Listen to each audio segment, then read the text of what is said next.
அப்பா காணுவா? டேய் சீக்கிரம் ரிசல்ட்ட பாருடா. பாக்குறேன்ப்பா. பாருடா வேகமா பாருடா. டவர் கிடைக்கலப்பா, சுத்துதுப்பா. எப்படிடா இன்னைக்கு டவர் கிடைக்காம போகும் பாருடா. நெட்வொர்க் இஷ்யூப்பா. தம்பி அப்பாக்கு கை விறுவிறுங்குது. யாராச்சும் அடிச்சு கையை காலம் முடிச்சா சரிப்பட்டு வரும். ரிசல்ட் வந்துட்டுப்பா. வந்துட்டா? ஃபைல் தானே சொல்டா. பாசுப்பா. பாசா? தம்பி காமெடி பண்ற நேரம் கிடையாது. ஒழுங்கா பாரு. பாஸ்தான்ப்பா. ஏய் பொய் சொல்லாத தம்பி, அப்பா வெறி ஆயிடுவான். பாரு ஒழுங்கா. பாசுப்பா. ஏய் நெட்வொர்க் இஷ்யூவா இருக்கும்டா, பாருடா. பாசுப்பா.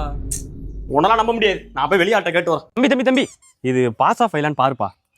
நோ ஃபைல் தானேப்பா? பாசுண்ணா. தம்பி இது கரெக்டா பாருப்பா. நான் பாசு தானே. போடா, படிக்க தெரியாதுல. இது பாஸா ஃபைலான்னு பாருங்கப்பா. பாசுப்பா. பாசுதான். பாசுப்பா. தம்பி அப்ப உண்மையாவே பாஸா பாடி? அப்போ நான் கண்ட கனவுலாம்